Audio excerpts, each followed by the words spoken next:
नमस्कार साथियों, एससीटी एकेडमी पर आप सभी का स्वागत है।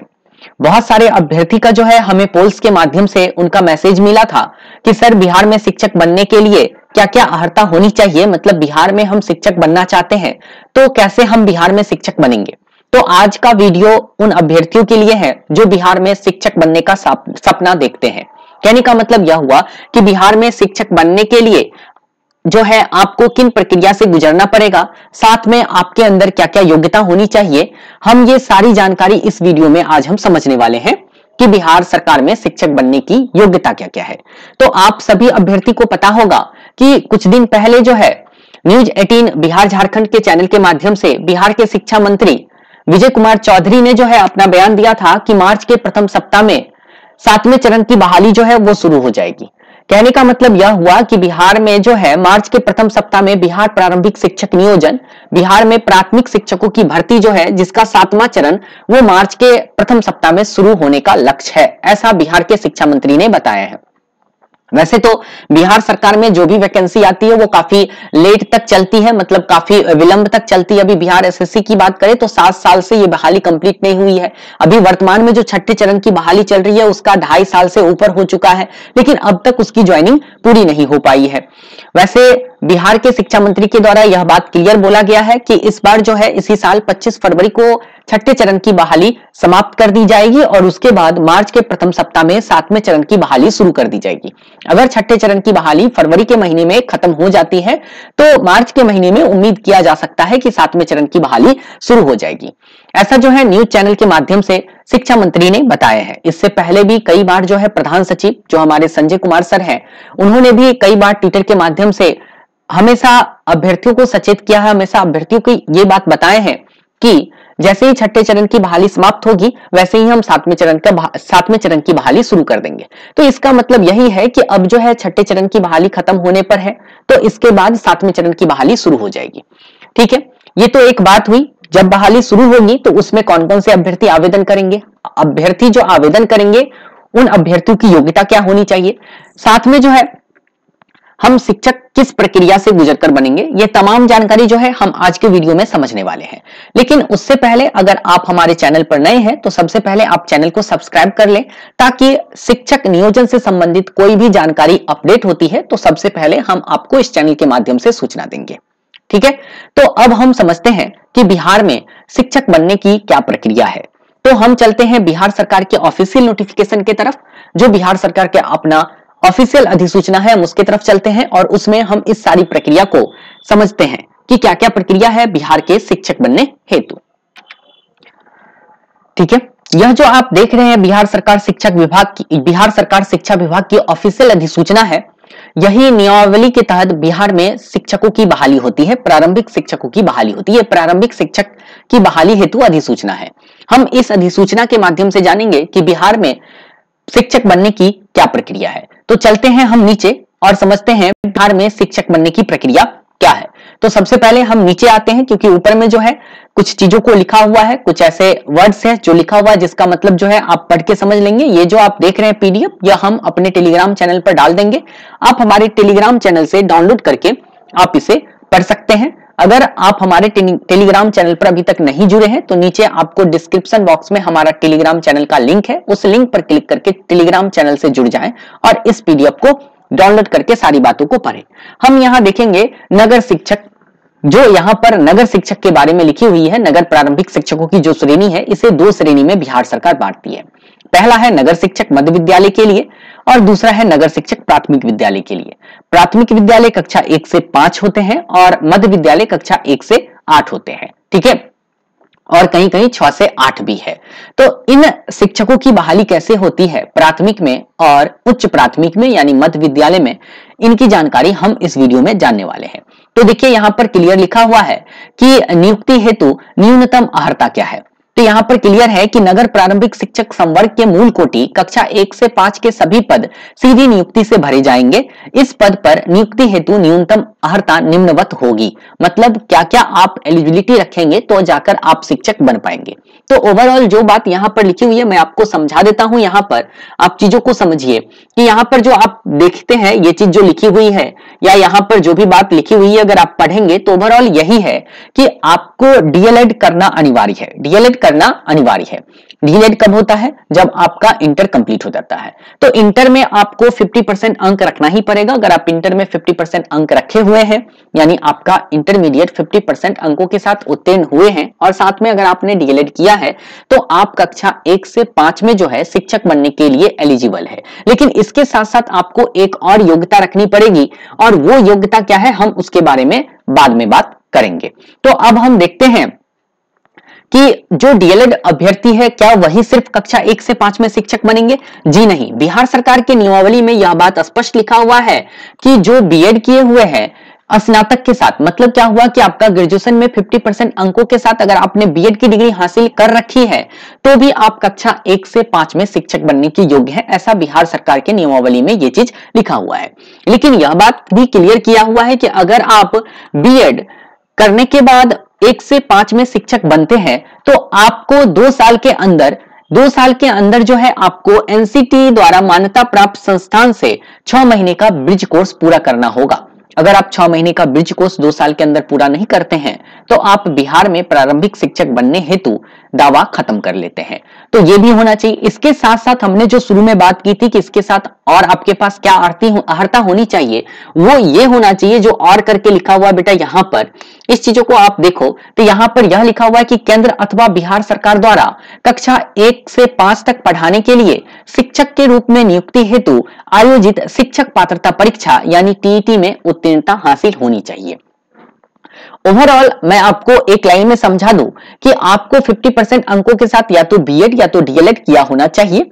ठीक है, जहां इंटरमीडिएट में 50% अंक और स्नातक में 50% अंक मिनिमम होनी चाहिए, उससे ऊपर है तो और अच्छी बात है। और उसके साथ साथ केंद्र सरकार द्वारा जो टीईटी ली जाती है जिसको हम लोग सीटीईटी के नाम से जानते हैं, तो वो उत्तीर्ण है तो आप आवेदन कर सकते हैं।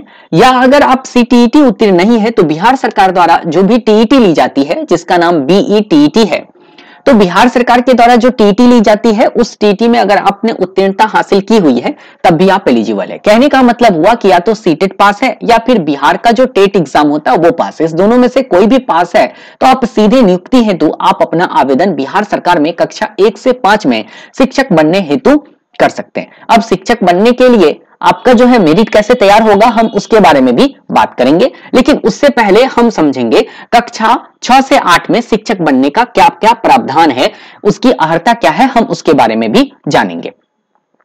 अब देखिए यहां पर क्लियर लिखा हुआ है कि मध्य विद्यालयों में स्नातक कोटि कक्षा 6 से 8 के शिक्षकों के विषयवार निम्न पदों पर नियुक्ति की जाएगी। कौन कौन से पद पर यहां नियुक्ति की जाएगी वो पद यहां पर क्लियर लिखा हुआ है कि मतलब कक्षा 6 से 8 में जो मध्य विद्यालय है उसमें किन किन विषय के शिक्षक होने अनिवार्य है। तो यहाँ पर लिखा हुआ है गणित एवं विज्ञान शिक्षक की बहाली होती है, सामाजिक विज्ञान शिक्षक की बहाली होती है और भाषा शिक्षक की बहाली होती है। भाषा शिक्षक के अंतर्गत अंग्रेजी हुआ, संस्कृत हुआ, बांग्ला हुआ, उर्दू हुआ, ये सब शिक्षकों की बहाली होती है। अब गणित विज्ञान के पद पर कौन अभ्यर्थी आवेदन करेंगे, सामाजिक विज्ञान के शिक्षक के पद पर कौन अभ्यर्थी आवेदन करेंगे और भाषा शिक्षक जो अलग अलग भाषा विषय है उसमें आपके पास क्या क्या योग्यता होनी चाहिए तब आप भाषा शिक्षक बनेंगे, ये तमाम जानकारी हम इस वीडियो में देखने वाले हैं। तो अब आप देखिए कि किस तरीके से आप जो है कक्षा 6 से 8 में शिक्षक बन पाएंगे, है ना, बिहार सरकार के। तो 6 से 8 में शिक्षक बनने के लिए आपके पास क्या अर्हता होनी चाहिए हम उसे देखते हैं। तो यहां पर देखिए क्लियर अर्हता लिखा हुआ है। क्या लिखा हुआ है कि नगर प्रारंभिक शिक्षक के स्नातक कोटि कक्षा 6 से 8 के शिक्षकों के 50% पद सीधी नियुक्ति से भरे जाएंगे, जबकि शेष 50% पद प्रोन्नति से भरे जाएंगे, है ना। आपका प्रमोशन होने के बाद भरा जाएगा, जहां आपकी प्रधान शिक्षक बनते हैं, प्रधानाध्यापक बनते हैं, वो सब है आपका सीधे। तो बाकी जो 50% पद है उस पर आपका सीधे नियुक्ति होगा। तो वो 50% पद पर आप शिक्षक बनने के लिए क्या अर्हता रखेंगे वो यहाँ पर लिखा हुआ है कि न्यूनतम, देखिए यहाँ पर क्लियर लिखा हुआ है कि सीधी नियुक्ति हेतु न्यूनतम अर्हता निम्नवत होगी। अब क्या क्या अर्हता है हम उस अर्हता के बारे में जानते हैं। देखिए यहाँ पर अर्हता समझ रहे हैं यहां पर क्लियर लिखा हुआ है कि बीए, बीएससी और प्रारंभिक शिक्षा शास्त्र में द्विवर्षीय डिप्लोमा। यानी ये चीज क्या लिखा हुआ है कि अगर आपने डीएलएड कर रखा है, साथ में डीएलएड के साथ साथ अगर आपने ग्रेजुएशन कर रखा है, तो आप कक्षा 6 से 8 के शिक्षक बनने का दावा कर सकते हैं। लेकिन इसके साथ साथ आपको एक योग्यता और जरूरी है, वो क्या है सबसे अंत में देखेंगे। उसके बाद क्या है कि 50% अंकों के साथ बीए या बीएससी किए हुए हैं, या फिर आप बीएड किए हुए हैं, मतलब 50% अंकों के साथ ग्रेजुएशन एवं आप बीएड किए हुए हैं, तो आप कक्षा 6 से 8 में शिक्षक बनने का दावा दे सकते हैं। ठीक है, तो ये सारी बात यहां पर लिखी हुई है। 4 साल के बीएड के बारे में भी यहां पर क्लियर लिखा हुआ है कि 4 साल का बीएड भी अगर आपका किया हुआ है तो आप जो है यहां पर दावा देंगे। ठीक है, उसके साथ साथ आपको और क्या करना है वो भी देखिए यहां पर क्लियर लिखा है कि उसके साथ साथ आपको और क्या होना चाहिए। उसके साथ साथ जो होना चाहिए वो यहां पर स्पष्ट लिखा हुआ है कि केंद्र अथवा बिहार सरकार द्वारा कक्षा 6 से 8 तक पढ़ाने के लिए शिक्षक के रूप में नियुक्ति हेतु आयोजित शिक्षक पात्रता परीक्षा टीईटी में उत्तीर्ण। इसका मतलब हुआ या तो आपको सीटेट पास होना है या फिर बिहार सरकार का जो बीई टेट होता है कक्षा 6 से 8 यानी पेपर 2 के लिए वो उत्तीर्ण। इस दोनों में से कोई एक उत्तीर्ण हो, साथ में आपकी बीएड की डिग्री हासिल कर रखी हो तो, या फिर डीएलएड ग्रेजुएशन के साथ डीएलएड की डिग्री हासिल कर रखी हो तो आप कक्षा 6 से 8 में भी आवेदन कर सकते हैं। ठीक है, अब देखेंगे कि गणित विज्ञान में कौन अभ्यर्थी आवेदन करेंगे, सामाजिक विज्ञान में कौन अभ्यर्थी आवेदन करेंगे, भाषा विषय में कौन कौन अभ्यर्थी आवेदन करेंगे, उन सभी के बारे में हम जानने वाले हैं। ठीक है, तो यहां पर आपका सारा चीज क्लियर हो गया। अगर आपका क्लियर नहीं हुआ है तो आप कमेंट करके बताइएगा, हम आपको वहां पर रिप्लाई देंगे और आपको बताएंगे कि आपको शिक्षक बनने के लिए आपके पास जो योग्यता है वो सही है या नहीं है। अगर किसी तरह का प्रॉब्लम है तो आप हमें बताएंगे। ठीक है, तो अब हम समझते हैं कि विषय जो है, बाकी विषय के अंतर्गत जो शिक्षक बनते हैं उसके लिए हमें क्या क्या योग्यता होनी चाहिए, हम उसके बारे में अब हम समझेंगे। ठीक है, तो यहां पर आते हैं हम नीचे और यहां पर समझते हैं कि क्या क्या होनी चाहिए अर्हता शिक्षक बनने के लिए, वो सारी चीज यहां पर हम समझेंगे। देखिए यहां पर क्लियर लिखा हुआ भाषा विषय के लिए, भाषा विषय में जो है उर्दू शिक्षक, संस्कृत शिक्षक, बांग्ला शिक्षक की नियुक्ति के लिए क्या क्या अर्हता होनी चाहिए। अगर आप भाषा विषय के शिक्षक बनना चाहते हैं तो आपके पास अर्हता क्या होनी चाहिए। देखिए यहां पर यह चीज जो लिखा हुआ है, प्राथमिक एवं मध्य विद्यालय के उर्दू पदों पर बिहार राज्य मदरसा शिक्षा बोर्ड मौलाना मजहरुल हक अरबी एवं फारसी विश्वविद्यालय पटना द्वारा प्रदत्त मौलवी या आलिम अथवा किसी मान्यता प्राप्त बोर्ड विश्वविद्यालय से उर्दू में इंटरमीडिएट स्नातक की योग्यता रखने वाले, इंटरमीडिएट में न्यूनतम 50% अंकों का उर्दू विषय एवं नियम 5 में निर्धारित शिक्षक प्रशिक्षण योग्यताधारी अर्हता की नियुक्ति की जाएगी। अगर आप उर्दू के शिक्षक बनना चाहते हैं तो स्नातक 6 to 8 के शिक्षक बनेंगे तो स्नातक में होना चाहिए आपका उर्दू विषय एक सब्सिडरी के रूप में या फिर ऑनर्स के रूप में, या इंटरमीडिएट है तो उसमें एक विषय के रूप में होना चाहिए तो कक्षा 1 से 5 में जाएंगे, स्नातक है तो कक्षा 6 से 8 में जाएंगे। संस्कृत में भी क्लियर लिखा हुआ वही चीज है कि अगर आप संस्कृत से किए हुए हैं, क्या शास्त्री या किसी मान्यता प्राप्त बोर्ड विश्वविद्यालय से संस्कृत की स्नातक की योग्यता रखे हुए हैं तो आप संस्कृत के शिक्षक बनेंगे। और बांग्ला में भी वही बात है कि बांग्ला भाषा में इंटर स्तर की योग्यता तथा किसी मान्यता प्राप्त बोर्ड विश्वविद्यालय से बांग्ला में स्नातक की योग्यता रखे हुए हैं तो आप बांग्ला विषय के शिक्षक बनेंगे। इसके बाद और क्या लिखा हुआ यहाँ पर देखिए, महिला और दिव्यांग जनों की किस तरह से नियुक्ति होती है वो भी देखते हैं। देखिए बिहार में जो है महिलाओं के लिए 50% जो है पद जो है रिजर्व रहता है, मतलब अगर वो पद पर महिला नहीं मिलती है तो वो पद खाली जाता है। ठीक है, और यहां पर ये क्लियर लिखा है कि विषम संख्या रहने पर अंतिम पद महिला के लिए चिन्हित किया जाता है। कहने का मतलब यह हुआ कि अगर 9 पद है किसी जगह शिक्षकों की बहाली के लिए तो उसमें से 9 में से तो 5 पद महिला लेगी और 4 पद पुरुष लेंगे। एक लास्ट वाला जो पद होता है वो महिला के लिए होता है। तो महिला का जो है बिहार में 50% रिजर्वेशन है। साथ ही हम एक बात और क्लियर कर दें कि बिहार में जो है महिला को शिक्षक बनने के लिए सीटेट में 82 अंक चाहिए जनरल महिला को। बाकी महिला तो 82 में पास होती ही है, जनरल महिला को भी 82 में कंसीडर किया जाता है। अगर आप 82, 83, 84, 85 जनरल महिला नंबर लाकर पास किए हुए हैं सीटेट, वैसे तो आपको मार्कशीट मिलता है वहां तो फेल ही लिखा रहेगा, तो आप उस मार्कशीट के आधार पर बहाली में भाग ले सकते हैं। ऐसा पिछला 6ठे चरण में भी हुई है और 7वें चरण में भी ऐसा ही होने का प्रावधान है।